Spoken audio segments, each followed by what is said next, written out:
सर्वात आधी हरतालिकेच्या हार्दिक शुभेच्छा सगळ्या.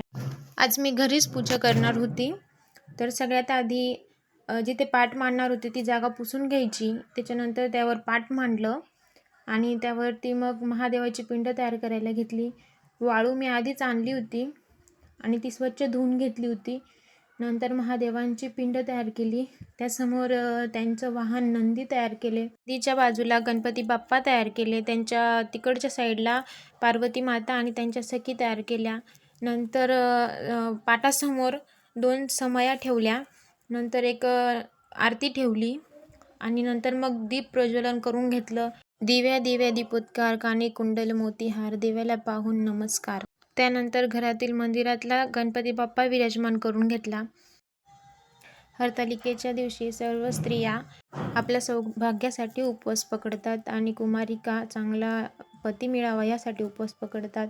त्यानंतर मी गणपतीला पंचामृत आणि पाण्याने स्नान केले. त्याच्यानंतर महादेवांना, त्याच्यानंतर नंदी आणि मग नंतर पार्वती माता आणि त्यांच्या सखींना आणि नंतर मग घरातले गणपती बाप्पा होते त्यांना, नंतर महादेवांना भस्म लावून घेतलं आणि मग नंतर गणपती, नंदी, पार्वती माता, त्यांच्या सखी यांची सर्वांची हळदी कुंकवाने पूजा केली. नंतर त्यांना अक्षदा वाहिल्या आणि नंतर जे कापसाचं वस्त्र तयार केलेलं आहे ते अर्पण करायचं आहे, ते मी महादेवांना अर्पण केलं आहे. त्यानंतर पार्वती माता आणि त्यांच्या सखींना, नंतर गणपती बाप्पांना ते वस्त्र अर्पण केलं आहे. त्यानंतर महादेवांना आवडणारं फूल, धोत्र्याचं फूल अर्पण केलं. त्यानंतर सगळ्या देवांना फुलं अर्पण केले. महादेवाला, गणपतीला, पार्वती मातेला, नंदीला गुलाबाचं फूल, झेंडूचे फुलं, धोत्र्याचं फूल, त्यानंतर बेलपत्र वाहिले.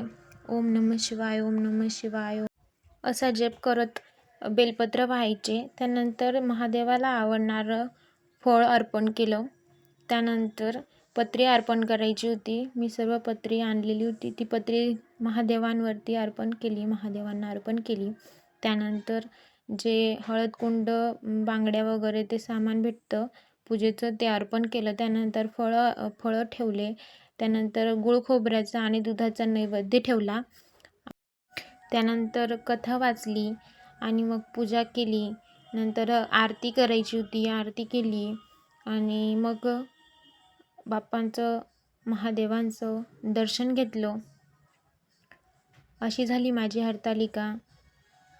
तुम्हाला व्हिडिओ कसा वाटला कमेंटमध्ये नक्की सांगा. आणि परत एकदा हरतालिकेच्या सर्व माता भगिनींना हार्दिक शुभेच्छा. धन्यवाद. भेटूया नेक्स्ट व्हिडिओमध्ये.